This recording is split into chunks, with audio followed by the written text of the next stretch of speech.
नमस्कार, आप देख रहे हैं आज तक आपके साथ मैं हूं अंजना ओम कश्यप। शुरुआत करते हैं राकेश टिकैत की उस बात से जो आज उन्होंने महापंचायत में कही है। जी हां, टिकैत का प्लान ट्रैक्टर से कैसे वो आगे ले जाएंगे पूरे इस अभियान को। किसानों से राकेश टिकैत की अपील है जिसमें वो ये कह रहे हैं, किसानों से दिल्ली कूच की तैयारी की अपील कर दी है एक बार फिर से। जी हां, रोजाना नई जगहों पर, जिसमें बीते दिन चुरू में और राजस्थान में ही आज एक बार फिर ट्रैक्टर के साथ आए किसान। 40 लाख ट्रैक्टर के साथ संसद मार्च का ऐलान किया है राकेश टिकैत ने, और उसी कड़ी में अब वो किसानों से ये अपील कर रहे हैं कि अपने अपने ट्रैक्टर लेकर दिल्ली कूच की शुरुआत हो। इस बीच आपको बता दें, कृषि मंत्री ने भी कहा है हम बातचीत के लिए तैयार हैं, बातचीत के लिए सामने आए और उसी से रास्ता निकलेगा। किसानों से राकेश टिकैत की अपील है। और आपको बता दें, बीते कुछ दिनों में राकेश टिकैत ने सरकार के खिलाफ अपने विरोध की आवाज में नई ताकत डाली है और उस ताकत को झोंकते हुए उन्होंने एक के बाद एक बड़ी बड़ी बातें कही है। अगर वो ग्राफिक्स आ गए तो हम दिखा सकते हैं, जिसमें राकेश टिकैत ने यह कहा है कि इंडिया गेट के आसपास जितने पार्क है उन सब में किसान खेती करेंगे। उन्होंने कहा है कि कॉर्पोरेट की बड़ी कंपनियों के जितने गोदाम हैं उनको हम तुड़वा देंगे। उन्होंने ये भी कहा है कि 40 लाख ट्रैक्टर के साथ संसद मार्च करेंगे किसान। यानी कुल मिलाकर किसानों से राकेश टिकैत की आज की एक बार फिर से जो अपील हुई है वो उसी दिशा में है, जिसमें वो कह रहे हैं कि अपने अपने ट्रैक्टर लेकर दिल्ली कूच की तैयारी करें किसान।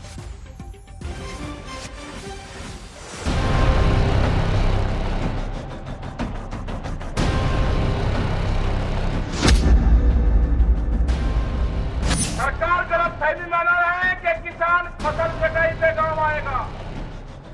अगर ज्यादा बकवास सरकार ने करी तो कसम खाएगा एक किसान खड़ी फसल में आग लगाएगा। अपनी एक फसल की कुर्बानी देंगे तो 20 साल तक किसान जिंदा रहेगा।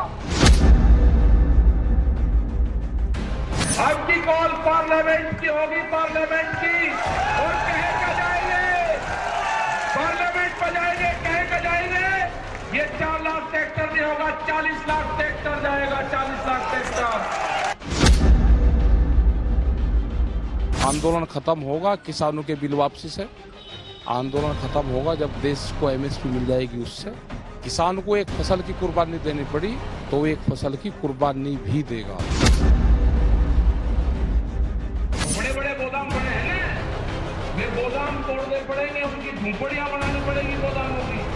हुआ है बड़ी बड़ी फैक्ट्रियां, गोदाम टूटेंगे कर अडानी के गोदाम, या तो सरकार उनको एक्वायर कर ले, ये कानून वापसी ले दे। तो किसानों से राकेश टिकैत की अपील है। इस बीच आपको बता दें, कृषि मंत्री नरेंद्र तोमर ने भी कहा है कि सुप्रीम कोर्ट द्वारा गठित कमेटी से मामला जब तक आगे नहीं बढ़ता है तब तक वैसे भी कानून लागू नहीं होगा। सरकार बातचीत के लिए तैयार है। यानी क्या इस जो हम डेड एंड एक तरह से इस पूरे मामले में देख रहे थे, सरकार अपनी तरफ से अड़ी हुई है कि कृषि कानून वापस नहीं लेगी, किसान अड़े हुए हैं कि उससे कम में मानेंगे नहीं। राकेश टिकैत के ये तमाम बयान हमने आपको सुनाए, लेकिन बवाल तो तब मच गया है जब 18 फरवरी को उन्होंने कहा था कि किसान अपने एक फसल की कुर्बानी देने को तैयार है।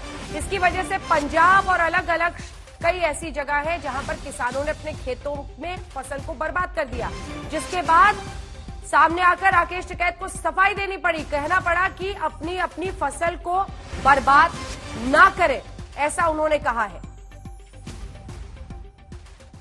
तो हम तस्वीरें आपको दिखाएंगे और इसी के साथ चर्चा की भी शुरुआत करते हैं। कुछ ही देर में रिपोर्ट भी आ जाएगी। अभय दुबे हमारे साथ जुड़ गए हैं, राष्ट्रीय प्रवक्ता कांग्रेस पार्टी के। वीरपाल सिंह जी कृषि विशेषज्ञ के तौर पर हमारे साथ जुड़ गए हैं। सुधांशु त्रिवेदी जी भी कुछ ही देर में हमारे साथ जुड़ेंगे। अभय दुबे जी, आप सहमत हैं उनसे जब वो ये कहते हैं कि कॉर्पोरेट्स के जो गोदाम है उनको हम तुड़वा देंगे, जब वो ये कहते हैं राकेश टिकैत की हम 40 लाख ट्रैक्टर के साथ दिल्ली कूच की तैयारी करो, वो कहते हैं कि अगर नहीं मानी सरकार तो हमारा आंदोलन चलता रहेगा, और ये भी कह रहे हैं किसानों को कि हम इंडिया गेट के आसपास जो पार्क है वहां पर खेती करेंगे। आप लोग भी हल उठाएंगे उनके साथ? देखिए, अंजना ओम कश्यप जी, किसानों के साथ कांग्रेस पार्टी दृढ़ता से खड़ी है। मैं आज एक सवाल इस देश से पूछना चाहता हूं। जब देश के कृषि मंत्री कह रहे हैं कि कानून स्थगित है, तो क्या कोई बदलाव देश के किसान देख रहे हैं? नहीं देख रहे हैं। क्योंकि मैं शुरू से कहता रहा हूं कि ये 6 के 6 प्रावधान मोदी सरकार ने लोकसभा में बताया कि सारे इंप्लीमेंटेड हैं। क्या इंटर स्टेट ट्रेड बंद हुआ? क्या यूनिफाइड सिंगल लाइसेंस बंद हो गए? नहीं हुए। सिर्फ जो इसेंशियल कमोडिटी एक्ट में असीमित मात्रा में संग्रहण की अनुमति थी वो स्थगित है, क्योंकि ये मोडस ऑपरेंडी है इन बड़े पूंजीपतियों की और सरकार उसमें शामिल होती है। आप इन 6 सालों का रिकॉर्ड उठाकर देख लीजिए। ये कृषि मंत्रालय की रिपोर्ट के आधार पर इंपोर्ट नहीं हो रहा है, ये पूंजीपतियों के कहने से इंपोर्ट कर रहे हैं। जब किसानों की फसलें आने वाली होती है तो बाजार में फसलें उतारते हैं और दाम तोड़ देते हैं। मैं बहुत आहत हूं, देश का किसान आहत है। अरे प्रधानमंत्री जी, प्रतिमान स्थापित कीजिए सरदार पटेल के, सिर्फ नाम में मत बदलिए उनका। उनके खेड़ा का और बारडोली का आंदोलन किसानों के प्रति दृढ़ता से खड़े होने का प्रतीक है। आज किसान की सिर्फ 2 छोटी सी मांगे हैं कि ये कानून वापस ले लीजिए और जो आप 2011 में कहते थे कि कृषि मंत्री जो कह रहे हैं उसका क्या वो लागू कर दीजिए। कृषि मंत्री जो कह रहे हैं उसका क्या अर्थ हुआ? बीजेपी के प्रवक्ता जुड़ते हैं तो बताइएगा, कृषि मंत्री जो कह रहे हैं उसका क्या अर्थ है? वो कह रहे हैं कि अभी वैसे भी कानून ये लागू नहीं हो रहे हैं, जो सुप्रीम कोर्ट द्वारा गठित कमेटी है उसका हम इंतजार कर रहे हैं कि वो किसानों से बातचीत करके क्या बात सामने रखते हैं। ऐसे में अभय दुबे जी, क्या उसका इंतजार नहीं करना चाहिए? छोटा सा रिएक्शन जल्दी से। कृषि मंत्री जी कह रहे हैं कि आपकी गर्दन पर हम तलवार मार नहीं रहे, लटका कर रख रहे हैं। उचित समय आएगा तो हम उस तलवार का उपयोग करेंगे, ऐसा मत करिए। मैं सिर्फ 10 सेकंड में बताता हूं। ये बिहार की चिट्ठी है। नीतीश कुमार जी, ये चुपचाप चिट्ठी लिखना बंद कीजिए, आइए ना खुल के मैदान में। आपने चिट्ठी लिखी है मोदी सरकार को कि हमारे यहां non availability of marketing infrastructures go down, किसानों को कीमत नहीं मिल रही है और जो समर्थन मूल्य मोदी सरकार देती है वो कम देती है। 2532 धान का और 2526 रुपए मक्का का होना चाहिए। आप कम दे रहे हैं। हरियाणा की चिट्ठी है, हरियाणा सीएसीपी को लिख रहा है कि उचित समर्थन मूल्य नहीं। सुधांशु त्रिवेदी जी भी हमारे साथ सांसद जुड़ गए भारतीय जनता पार्टी के, लेकिन जल्दी से पहले अपनी ये रिपोर्ट दिखा देते हैं, मुद्दा आपको समझा देते हैं। और अभय दुबे जी, अभी आपको जवाब देना है।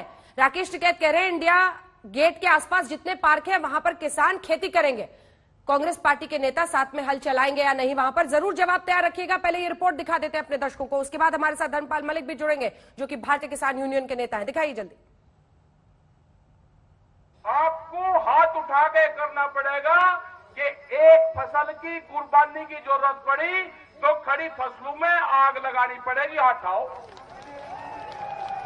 सरकार गलतफहमी बना रहे हैं कि किसान फसल कटाई पे गांव आएगा। अगर ज्यादा बकवास सरकार ने करी तो कसम खाएगा एक किसान खड़ी फसल में आग लगाएगा अपनी। एक फसल की कुर्बानी देंगे तो 20 साल तक किसान जिंदा रहेगा। कल आपने कहा कि आप गुस्से में हैं इतने ज्यादा कि आंदोलन चलाने के लिए फसल तक जला देंगे, ये क्या बात है? गांव के लोग कह रहे हैं कि आंदोलन चलेगा। जो मीडिया और सरकार ये कह रही कि 2 महीने में आंदोलन खत्म हो जाएगा, किसानों की फसल कटाई हो जाएगी, तो किसानों ने कह दिया कि फसल की कटाई भी होगी, फसल को आधे रेट में भी देना पड़ा वो भी देंगे, जलाना पड़ा तो फसलों को जलाएंगे भी, आंदोलन चलेगा। सरकार गलतफहमी में रहे, मैं उनकी भाषा बोल रहा था। लेकिन आप तो अन्नदाता है, सबका पेट भरते हैं, आप कह रहे हैं कि फसल जला देंगे, तो क्या ये कहीं ये कहा है कि उसको अगर ज्यादा उसमें भी कटाई करनी पड़ी मजदूर लगा के तो किसान मजदूर से कटवाएगा, उनको नुकसान में भी काटनी पड़ी तो नुकसान में भी कटवाएगा, ये कहा है।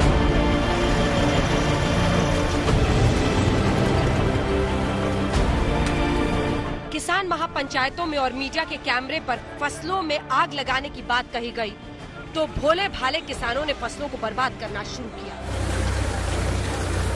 पश्चिमी यूपी से लेकर हरियाणा और पंजाब तक के किसानों ने खड़ी फसल पर ट्रैक्टर चला दिए। बात बढ़ी तो 21 फरवरी को राकेश टिकैत ने ट्वीट किया और लिखा, किसानों से अपील है कि ऐसा मत करें, ये करने के लिए नहीं कहा गया था। लेकिन अब तक तलवार म्यान से बाहर निकल चुकी थी। सोशल मीडिया पर राकेश टिकैत की अपील के बाद भी फसल बर्बाद किए जाने का सिलसिला जारी है।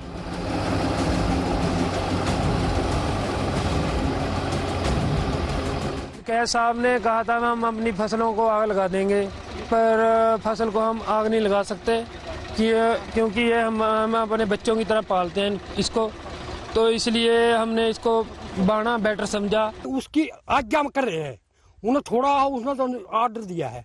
हम तो एक यह ट्रायल है, आने वाले दिनों में ऐसा होगा जो टिकैत ने कहा है ना, उससे ही बढ़ के होगा। जो इतनी बड़ी फसल है इसको खराब होने पर बहुत दुख आ रहा है। माँ बाप रो रहे हैं, ऐसे नहीं होना चाहिए, लेकिन युवा बच्चे हैं किसी को मान नहीं रहे, इनको सरकार के विरोध में हम।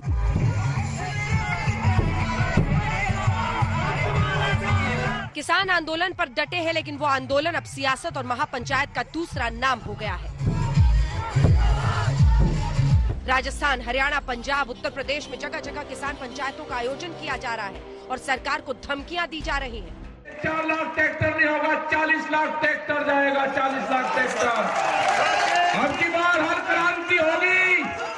हर क्रांति में क्या क्या चीज इस्तेमाल होती है, वो सारी चीजें इस्तेमाल होगी हर क्रांति में। चेतावनी थोड़ा तो खाली पड़ी जमीन वहाँ पे, उसमें तो फसल पैदा हो सकती है ना, क्या दिक्कत है उसमें? वही उनको दे देंगे मंत्रालय को, भाई क्या उसमें लागत आ रही, भाई ये तो गांव में जाते नहीं, और उनकी देख रेख में वहाँ पे काम चलेगा, कितनी लागत आ रही, क्या रेट में बिकी, तो वहाँ वही उनका वो तो रिसर्च सेंटर होगा। जलाना पड़ा तो फसल को जलाएंगे भी, आंदोलन चलेगा, सरकार गलत करेगी। जिस दिन भी कॉल होगी, लोग जैसे आप आंदोलन कर रहे हैं कि वो शहरों में अपना प्रदर्शन ट्रैक्टर के साथ में करते हैं, तो एक साथ पूरे देश में प्रदर्शन होगा तो उसकी संख्या 40 लाख के आसपास होगी, ये हमने कहा। राकेश टिकैत आंदोलन को मजबूत करने के लिए किसान महापंचायतों में हिस्सा ले रहे हैं, तो दूसरी ओर उनके भाई नरेश टिकैत भगवान राम की शरण में है। रामचंद्र जी के वंशज है हम तो उठने का भी रास्ता नहीं पा रहा, क्या किस उस उठे हम किसानों को क्या जवाब दे? किसान जो हर टाइम हमारे साथ है सारी वो है, हम किसानों तो भी बुरे बन जा। किसान सरकार के साथ बातचीत का इंतजार कर रहे हैं, तो सरकार को भी किसानों से बातचीत का इंतजार है। भारत सरकार किसानों से पूरी संवेदना के साथ चर्चा करती रही है। आज भी जब उनका कोई मत आएगा तो भारत सरकार हमेशा किसानों के साथ चर्चा करने को तैयार है। बहरहाल आंदोलन और बातचीत अपनी जगह, लेकिन आंदोलन के नाम पर फसलों को बर्बाद करना कहां तक ठीक है? नाराजगी सरकार से है तो फसलों को निशाना क्यों बनाया जा रहा है? आज तक ब्यूरो। ये तस्वीरें देखकर किसी का भी दिल दहल जाए, लेकिन सवाल यही है कि आखिर ये आंदोलन और आंदोलन से आने होने वाली जो सरकार के साथ सुलह है, उसका रास्ता कैसे खुलेगा? यही सवाल सुधांशु त्रिवेदी जी आपसे, धर्मेंद्र मौलिक भी हमारे साथ जुड़ गए हैं, भारतीय किसान यूनियन के नेता हैं, और साथ ही अजय आलोक जी जेडीयू से हमारे साथ जुड़ रहे हैं। जी जल्दी से पहले आपसे एक सवाल का जवाब सुधांशु जी, रास्ता आप ही को निकालना है। देखिए परिस्थितियां कैसी हो रही हैं, चाहे जिन भी वजहों से, ये देखिए हम 20 फरवरी, 21 फरवरी, 23 फरवरी, और आप भी धर्मेंद्र मलिक की तस्वीरें देखिएगा, अंबाला हो, रोहतक हो, सोनीपत हो, मेरठ हो, मुजफ्फरनगर हो, बिजनौर हो, कहां से शुरू हुआ था? ये करना चाहते थे। आखिर उनके मन में जहर कौन बो रहा है? ऐसी तस्वीरें देश से नहीं आनी चाहिए। फिर सफाई देनी पड़ी ना बाद में राकेश टिकैत को कि नहीं ऐसा मत कीजिए जल्दी से। लेकिन सुधांशु जी, सारी जवाबदेही सुलह की आपकी है, आप सरकार है। देखिए समस्या क्या है कि आज राकेश टिकैत जी भी चाहे तो इसको नियंत्रित नहीं कर सकते थे। जैसे उन्होंने कहा किसान पीछे नहीं हटेगा, हटाने की हैसियत ही नहीं रह गई किसी की। शेर की सवारी है, कर लिया। आग लगाना आसान होता है, उतारना मुश्किल होता। अभी आपने कहा बागपत, मुजफ्फरनगर, शामली, वहां खेत वो किए जा रहे हैं। बताइए गोरखपुर, देवरिया, महाराजगंज, जौनपुर, बलिया, वहां क्या है?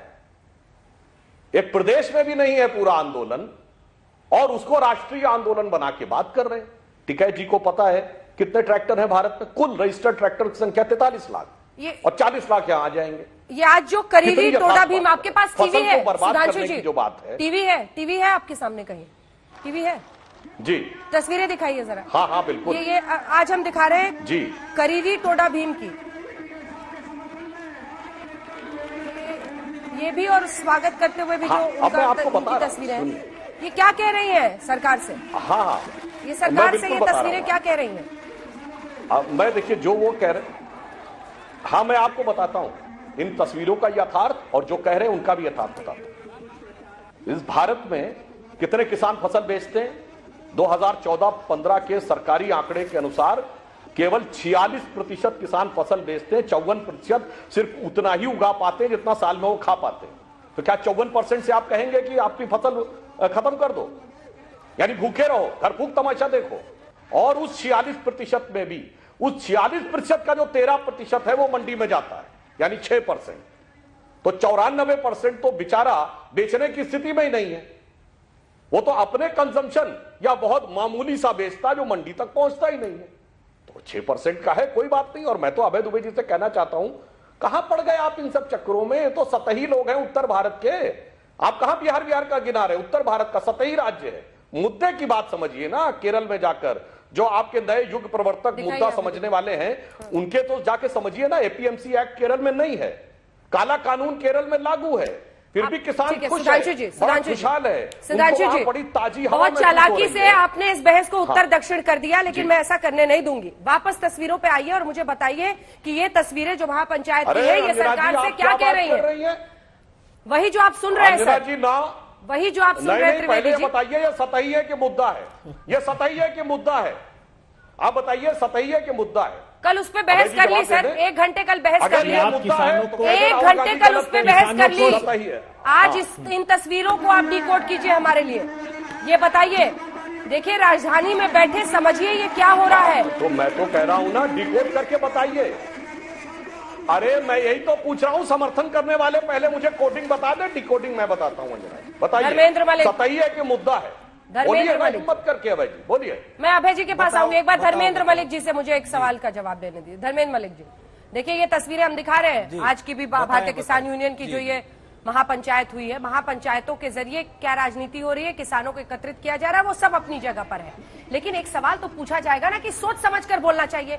इंडिया गेट के पार्क पर किसान खेती करेंगे, हम 40 लाख ट्रैक्टर लेकर दिल्ली कूच करेंगे, बाद में फिर खुद ही राकेश टिकैत को ये बोलना पड़ा ना कि नहीं फसल मत बर्बाद कीजिए। तस्वीरें देखिए आप, ये करना चाहते थे आप? ये चाहते थे कि किसान अपनी ही आमदनी को बर्बाद कर दे? अच्छा, अरे अंजना जी, अगर सरकारें बात नहीं करेंगी तो हमारे पास और है क्या दबाव बनाने के लिए सरकार पे? सरकार तो घर बैठी है जैसे फुप्पी रूस की हो, बात ही नहीं करना चाहती।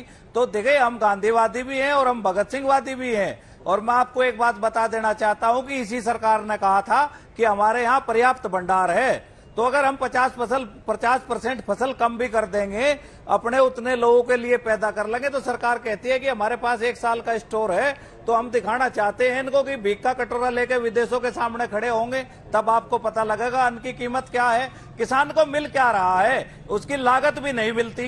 पूरे 7 साल का रिकॉर्ड देख लो भारतीय जनता पार्टी का, महंगाई 7% बढ़ी है और इनका 6.5 से ज्यादा गेहूं का दाम बढ़ा हो तो बताओ, डाटा उठा लो आप। तो इससे अच्छा तो है कि हम फसल ना बोएं। मलिक जी, आप भी किसान हैं। बात ये है कि ये सोचते हो कि फसल जो है, फसल आड़े आएगी आंदोलन में। ये आज के राकेश टिकैत के रोड शो की तस्वीरें हम दिखा रहे हैं। एक सेकंड, किसान है ना, तो मलिक साहब आपने भी अपनी फसल बर्बाद की क्या? लेकिन मैं वो, या ये ज्ञान खाली दूसरे किसानों के लिए है? मेरी फसल तो नहीं, ये सबके लिए है। हमारे लोग तो लगे हुए हैं कल करो, हम तो मने कर रहे हैं लोगों को। अगर मेरी फसल बर्बाद करने यही तो मैं कह रही हूँ, तो पहले बोला क्यों था? हम तो पहले बोला क्यों था? तो सोच समझ के क्यों नहीं बोलते हैं? ये कहा, अंजना जी पूरा बयान सुनिए, अंजना जी पूरा बयान सुनिए। हमने ये कहा था कि सरकार अगर ये सोचती हो कि गेहूं कटाई में आंदोलन में आड़े आएगी तो हम फसलों में आग लगा देंगे। हमारे राम छोटू राम है और छोटू राम जी ये नारा दे चुके हैं और नारा दे के जीत चुके हैं, हम जीत के जाएंगे। और जो इतना कहेंगे धर्मेंद्र मलिक जी, के अंधे को हरा हरा दिखता है। धर्मेंद्र मलिक जी, हम बस इतना कहेंगे कि गलती जिससे भी हो स्वीकार कर लेनी चाहिए। और टीवी पर आपके पास मौका है, एक बार स्पष्ट और साफ बोलिए कि अपनी फसलों को किसान ऐसे बर्बाद ना करे, गलत संदेश मत दीजिए। आंदोलन और आंदोलन चलाना बहुत बड़ी जिम्मेदारी होती है। मैं किसान भाइयों से अपील करता हूं कि अभी ये समय फसल बर्बाद करने का नहीं है। अगर फसलें, आप ये बयान उसलिए दिया गया था कि अगर कटाई के समय फसल आड़े आएगी तो हम उसमें आग लगाने की भी क्षमता रखते हैं। अभी ऐसी कोई दिक्कत नहीं है, बॉर्डर पे ठीक ठाक लोग जमा हैं, महापंचायत हो रही है। लेकिन मैं फिर कहना चाहूंगा कि अगर भारत सरकार जो है दाम नहीं देगी, इंसाफ नहीं करेगी, तो देश में कृषि की भी हड़ताल होगी। अजय आलोक जी जुड़े क्या हमारे साथ? ठीक है, जल्दी से आपसे एक रिएक्शन में लेना चाहती हूँ। वीरपाल जी जुड़े हुए हमारे साथ। वीरपाल जी, रोड शो ये दिखा रहे हैं हम, रोड शो वाली तस्वीरें फिर से दिखाइए। रोड शो और जिस तरह से महापंचायत में लोग पहुंच रहे हैं, ये क्या कह रहा है क्या यह आंदोलन जमीनी स्तर पर गांवों से होता हुआ, महापंचायतों से, कस्बों से होता हुआ बड़ा बनता चला जा रहा है? राकेश टिकैत का रोड शो है ये आज का। अंजना जी, मैं आपको बताना चाहूंगा, मैं वही शामली से बिलोंग करता हूँ, बहुत नजदीक हूँ इनके किसान नेता के। और ये जो धर्मेंद्र मलिक बोल रहे हैं ना, धर्मेंद्र मलिक को मालूम है कि हमारे देश में 86.21% मार्जिनल स्मॉल फार्मर हैं। जो सुधांशु जी कह रहे थे बिल्कुल सही कह रहे थे, 40% उनके पास टोटल हमारे देश का जो रकबा है ना। तो सुधांशु की बी टीम हो। हाँ, मेरी बात सुनो, मेरी बात सुनो। मैं बीच में पढ़ा रहे हो, लोग पालन कर रहे हैं, लोग पालन करते हैं। तुम भाजपा की बी टीम हो, हम बीच में नहीं बोल रहे। तुम किस हैसियत से बैठते हो टीवी पे? कौन सा काम किया तुमने? हम आपके बीच में अरे आप गलत बोलोगे तो कैसे बोलने दूंगा आपको? मैं सही बोल रहा हूँ, मैं सही अरे आप गलत बोलोगे तो कैसे बोलने दूंगा आपको? मैं बिल्कुल आप यहाँ ज्ञान पढ़ा रहे, छोटा कम किसान बड़ा फार्मर। अरे आप कहोगे मैं बीजेपी का नेता हूँ, फिर सुनूंगा आपकी बात। धर्मेंद्र मलिक जी, धर्मेंद्र मलिक जी, मैं आपसे जवाब लूंगी, उनको अपनी बात कह लेने दीजिए, उनको बोल लेने दीजिए, फिर आप जवाब से मैं लूंगी, ठीक है? आप वो बताइए, आप अपनी बात कहिएगा। दीजिए, चलिए बताइए वीरपाल जी। हाँ, आप देखो इनको ये सुन नहीं सकते। मैडम जी, मैं जानता हूँ हमारे देश में जितना 15 करोड़ 71.4 लाख हेक्टेयर की जमीन है, इन पे खेती होती है। अरे सुनो, मेरे पास मेरे पास सब कुछ है, मेरे पास क्या नहीं बताइए, मैं सब जानता हूँ। मैं वहीं का हूँ, सामने का हूँ, मुझे सब पता। एक बार आपका बताओ मुझे।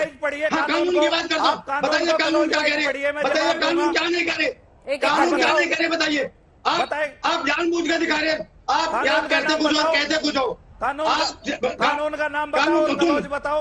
मैं तुम्हारे से ज्यादा जानता हूँ। मैं सारे किसान के खेत में काम किया, मेरे पास भारत सरकार का अवार्ड है, मैं सब जानता हूँ किसान का, मैं सब जानता हूँ। मिलेगी, हाँ मिलेगी, बिल्कुल मिलेगी, 100% मिलेगी, मिलती रहेगी।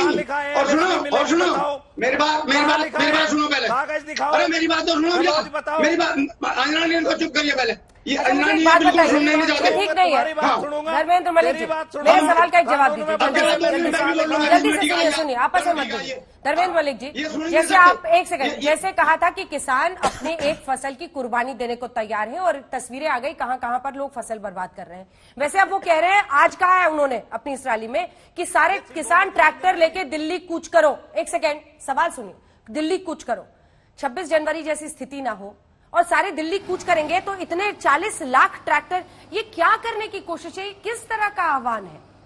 इसका मतलब समझ रहे हैं आप, किसकी जिम्मेदारी होगी? देखिए मेरा अंजना जी, देखिए ये सब प्रेशर टैक्टिस होती है। मेरा आपसे अभी भी निवेदन है कि भारत सरकार को समय पे समझदारी दिखानी चाहिए, बात करनी चाहिए।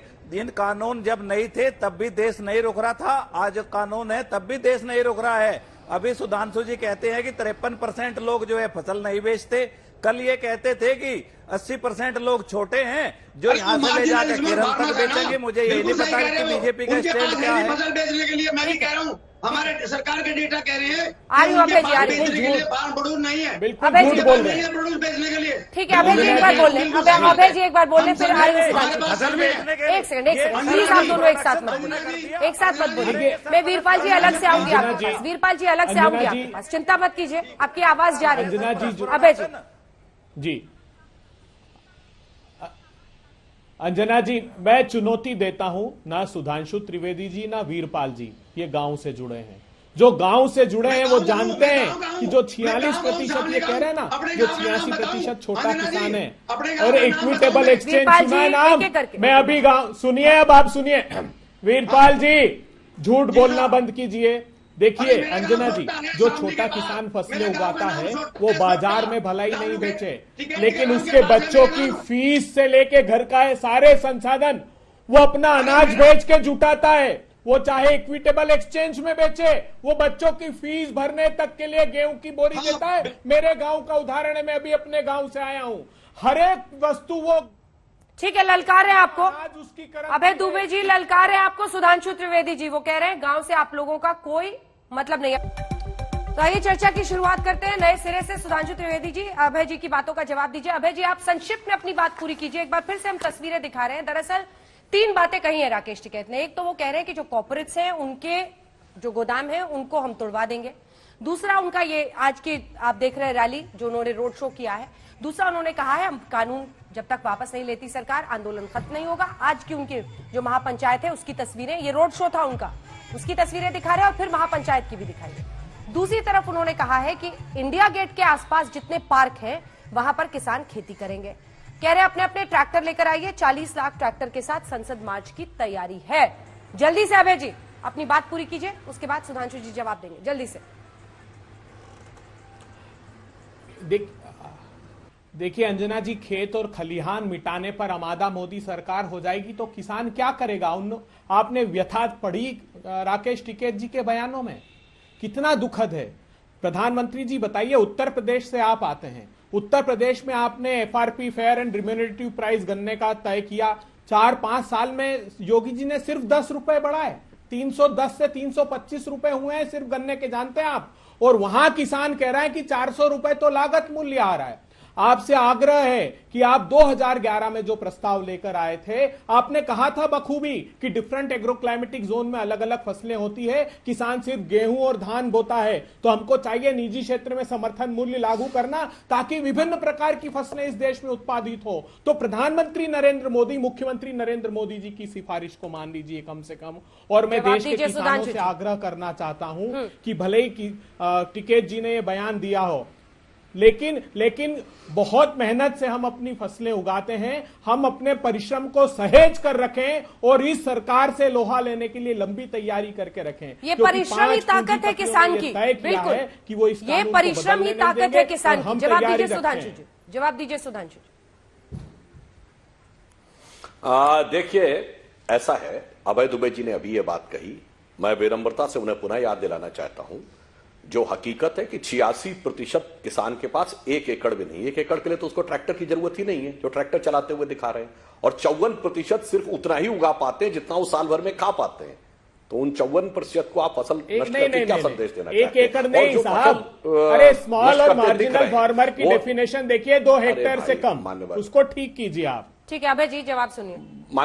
मान्यवर आप अरे 2 हेक्टेयर से कम 86% जो दिखा रहे हैं फसल बर्बाद कर रहे हैं। हाँ आप जब बोल रहे थे मैं कुछ नहीं बोला ना, आप जो भी बोल रहे थे आपकी सतही बात का मैं उत्तर दे रहा हूं क्योंकि ये सतही क्षेत्र से आ रही है। अब देखिए इसमें क्या है कि जो लोग अभी फसल नष्ट करते दिख रहे हैं, फसल 2 प्रकार से रखता है किसान, एक अपने कंजम्पशन के लिए और एक रखता है बेचने के लिए। तो सिर्फ बेचने वाली नष्ट कर रहे हैं या अपनी यूज करने वाली भी नष्ट कर रहे हैं? क्या कर रहे हैं? या दोनों बराबर नष्ट कर रहे हैं? और अभय जी ने कहा उत्तर प्रदेश की बात। अभय जी उत्तर प्रदेश में कितने जिले आपको पता है? 75।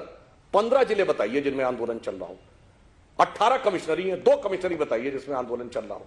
आप मध्य प्रदेश में हैं, 4 बताइए जिले जहां मध्य प्रदेश में आंदोलन चल रहा हो। जाड़ा शुरू हुआ था तब से हम सुन रहे थे कि राजस्थान में दिल्ली जयपुर हाईवे जाम होगा, जाड़ा खत्म होने को आ गया, वो जाम ही होती रही। आपने चक्का जाम किया, विनम्रता से इसे अन्यथा न लिया जाए, 3 घंटे का चक्का जाम 3 राज्य में नहीं कर पाए। जैसे आपने कहा था 2 करोड़ किसानों के सिग्नेचर हैं आपके पास 2 हफ्ते में, और 2 लाख किसान दिखाई नहीं पड़े जिस दिन आपने चक्का जाम किया, वैसे ही राकेश टिकैत जी कह रहे 40 लाख, अरे कुल तो 43 लाख तो कुल रजिस्टर्ड ट्रैक्टर ही है भारत में, और 40 लाख ले आएंगे। इसका जवाब इस प्रकार की जो बात कही जा रही है, और जहां तक काला कानून है, बिल्कुल ईमानदारी से। ठीक है, रुक जाइए, बात पूरी कर ले। अरे सुधांशु जी बात पूरी कर ले, सुधांशु जी बात पूरी कर ले। नहीं, पहले सुधांशु जी को बात पूरी कर लेने दीजिए। एक वाक्य पूरा कर लूं भाई, एक वाक्य मैं पूरा कर लूं। देखिए किसान कॉन्ट्रैक्ट फार्मिंग में उसकी जमीन लूट ली जाएगी, खा ली जाएगी, ठीक है। जिसमें किसान के ऊपर कॉन्ट्रैक्ट तोड़ने पे कोई सजा नहीं है, वहां तो जमीन खा ली जाएगी। और पंजाब में जहां 5 साल तक जेल में रखने का प्रावधान है यदि किसान कॉन्ट्रैक्ट छोड़ेगा, वो काला कानून नहीं है। मुझे इसका जवाब चाहिए। और अगर जो पति आप 3 महीने से कानून लंबित पड़ा है केंद्र सरकार के पास, कॉन्ट्रैक्ट अमरिंदर सिंह जी ने ये प्रस्ताव कर दिया कि निजी क्षेत्र में समर्थन मूल्य दिया जाएगा। उन्होंने ये प्रावधान कर दिया कि जो कारपोरेट फसल खरीद करके अपना वादा नहीं निभाएगा उसको जेल भेज दिया जाएगा। उस कानून को मान्यता क्यों नहीं देते? राजस्थान के उस कानून को मान्यता क्यों नहीं देते? छत्तीसगढ़ के उस कानून को मान्यता क्यों नहीं देते बताइए आप? हमने तो बदल दिया प्रावधान। हमने निजी क्षेत्र में समर्थन मूल्य देने का के लिए कानून बना दिया। सुधांशु त्रिवेदी क्या झूठ बोलते हैं? अबे जी 3 महीने हो गए। अरे राष्ट्रपति के पास आपने भी सरकार पे कई आरोप लगाए, उसका जवाब नहीं देंगे। अपनी बारी का इंतजार किया उन्होंने, ये गलत है। अबे जी बीच में मत बोलिए। मैं धर्मेंद्र मलिक से इसका जवाब लेना चाहती हूँ। प्लीज सुधांशु जी अपनी बात 2 लाइन में पूरी करें आप प्लीज। अब बस एक लाइन में खत्म करता हूं, ज्यादा नहीं। मैं सिर्फ यह कहना चाहता हूं कि सारे दर्शक जाके नेट पे देख सकते हैं कि पंजाब कॉन्ट्रैक्ट फार्मिंग एक्ट में 5 साल तक किसान की सजा का विधान है। नंबर 2, व्यापारी लूटे ले रहा है, लुटेरों ने कब्जा कर लिया है। धर्मेंद्र मलिक जी, तो दुनिया के सबसे बड़े खाद्य के व्यापारी पेप्सी और नेस्ले हैं, जो 1967 और 1988 से पंजाब में काम कर रहे हैं। अगर उन्होंने लूट लिया तो पंजाब के किसानों के पास ही सबसे बड़ा ट्रैक्टर क्यों है? पंजाब का किसानी बेंटली और मर्सिडीज पे क्यों चल रहा है और वो दूसरे को क्यों नहीं मिलना चाहिए? ठीक है धर्मेंद्र में जवाब दीजिए। अंजना जी क्या बात करते हैं? देखिए मैं सुधांशु जी का जवाब दूंगा पहले। अंजना जी, इन्होंने पेप्सी और नेस्ले की बात कही। पंजाब में जितने कॉन्ट्रैक्ट हुए हैं सब में धोखा हुआ है किसान के साथ। आप पंजाब के कॉन्ट्रैक्ट फार्मिंग के उदाहरण पढ़िए। पेप्सिको ने जब टमाटर उगवाया, जब उसका दाम गिर गया तो किसानों का टमाटर नहीं खरीदा। उसने आलू उगवाया, आलू के रेट गिर गए तो एक कड़ा ले आए साइज, यानी कि 80 mm का आलू होगा तो उसके अंदर से निकलेगा। आलू खेत में पैदा होता है, कारखाने में नहीं होता। आज भी आपके कानून में साइज और क्वालिटी लिखा हुआ है। अगर ना लिखा हुआ हो तो कानून को चेक कर लो। दूसरी बात, जमीन कहां चली जाएगी? आपके कानून की धारा 2D 2G का 2 8 का ख ये कहता है कि कंपनियां खेती कर सकती हैं। मैं मोरक्को गया था, मोरक्को में मैंने देखा वहां की ऑयल सीड अपनी खेती थी, वहां पे ओलिव ऑयल पैदा होता था। अमेरिका की कंपनियों ने चिली टमाटर उगवाया, 15 साल दोहन किया, आज खेत को बंजर करके आगे बढ़ गए। हमारे छोटे छोटे खेत की डोल तोड़ के 100 एकड़ के फार्म बनाएंगी कंपनियां। ये आपके कानून में लिखा हुआ है। मैं चैलेंज करता हूं आपको, पढ़ो कानून। जवाब दे दीजिए जल्दी से सुधांशु जी। ये मैं चैलेंज करता हूं, आप दिखाइए कहां कानून में लिखा है कि 100 एकड़ की बनाएंगी। मैं यही चैलेंज करता हूं, धर्मेंद्र जी दिखाइए कानून की धारा कंपनी जो है वो जमीन ले सकती है। बताइए आप।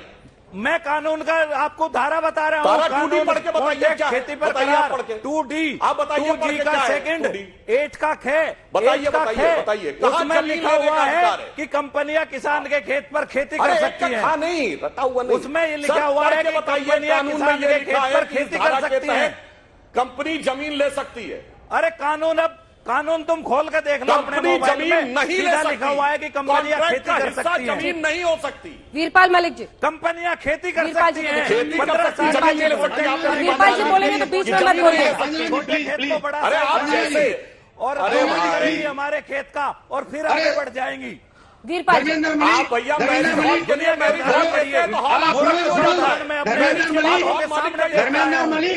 धर्मेंद्र मलिक, मैं आपको दिखाना चाहता हूँ। देखो ये क्या है, भारत सरकार का ऑफिस ऑर्डर है। मेरे पास अवार्ड है भारत सरकार का, किसान के खेत में काम। आप लोगों को रोक रही हूं क्योंकि क्रिकेट की बड़ी खबर आ रही है। अहमदाबाद चेस में दूसरी पारी में 81 पर इंग्लैंड ऑल आउट। भारत को जीत के लिए अब सिर्फ 49 रन चाहिए। अभी से ही खुशी, लेकिन थोड़ा सा इंतजार करना होगा। बहरहाल आपको बता दें 81 पर England all out. Ahmedabad chase में आज दूसरे दिन का खेल और भारत को जीत के लिए 49 का लक्ष्य है। सिर्फ 49 रन अब चाहिए हिंदुस्तान को अपनी अगली पारी में। 81 पर इंग्लैंड ऑल आउट। इसका मतलब यह है कि जीत अब हाफ सेंचुरी से भी कम दूर है। जी हां, 49 रन जीत के लिए।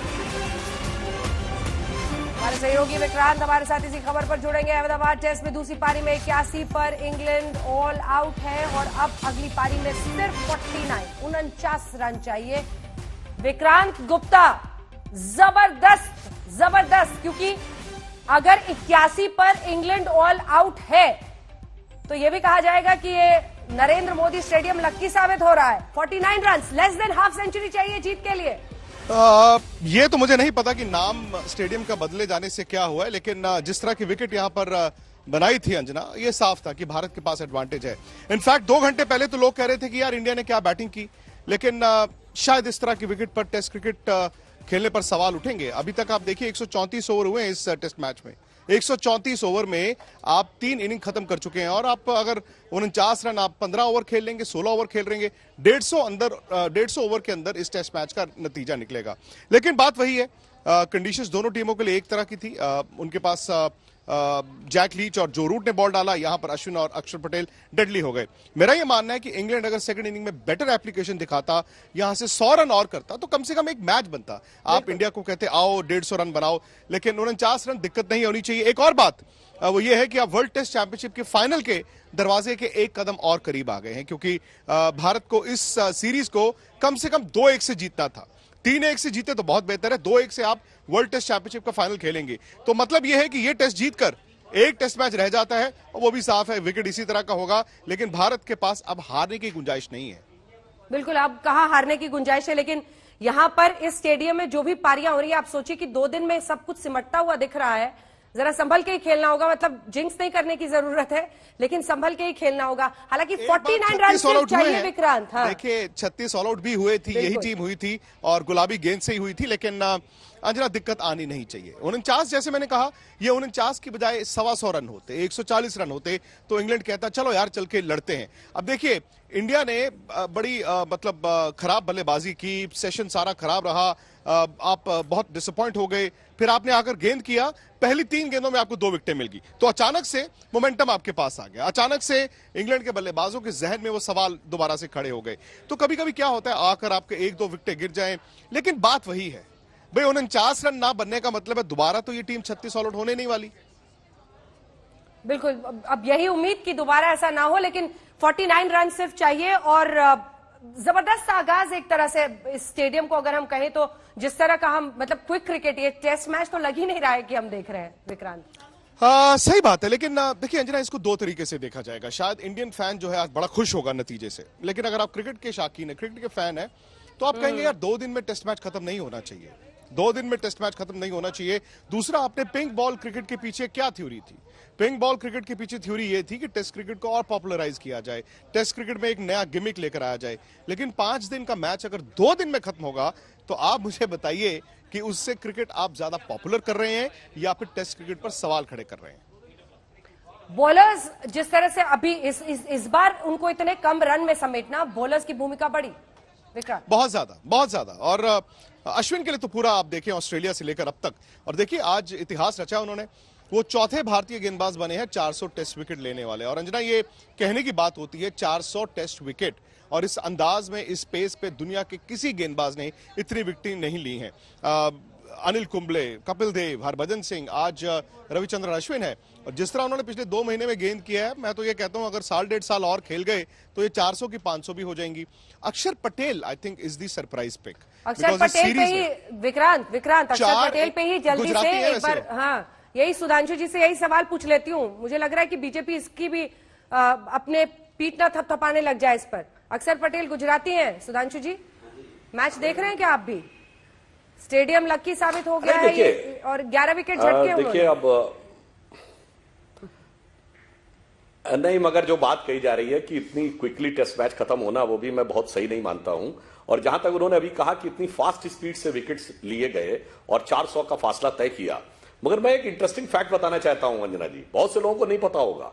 सबसे कम समय में टेस्ट मैच में 100 विकेट किसने लिए हैं, उस बॉलर का नाम आज कोई जानता नहीं होगा, तो जॉर्ज लॉहमैन था 1910 और 20 के बीच में। 18 टेस्ट मैचों में 118 विकेट, इसका मतलब ऑन एन एवरेज 6 विकेट पर टेस्ट मैच से ज्यादा उस जमाने में। तो कई बार होता है कि हम उस जमाने के लोगों को भूल जाते हैं। जहां तक इंग्लैंड से बात है, तो इंग्लैंड आज 81 पे आउट हो गई, तो हमें याद आता है कि इंग्लैंड से जीतता तो अपने आप में हमेशा एक गर्व का विषय होता है। पहला टेस्ट मैच हम लॉर्ड्स में 32 में इंग्लैंड के खिलाफ खेले थे, और 20 साल बाद हम पहली टेस्ट विक्ट्री 52 में मद्रास में पाए थे इंग्लैंड के खिलाफ। वो भारत की पहली टेस्ट विक्ट्री के लिए 20 साल इंतजार करना पड़ा था, और आज इंग्लैंड से अगर हम जीतते हैं तो ये अच्छी बात है। मैं ये नहीं कहता हूं कि मैच लकी साबित हो रहा है, मतलब स्टेडियम लकी साबित हो रहा है, पर इतना तो कहूंगा कि कुछ ना कुछ तो भारत के लिए बेहतर हो रहा है। हमें इस बात पे प्रसन्नता होनी चाहिए, राजनीति को अलग रखना चाहिए, और क्रिकेट में यदि हम जीत रहे हैं। घुमाकर नाक पकड़ ही लिया आपने।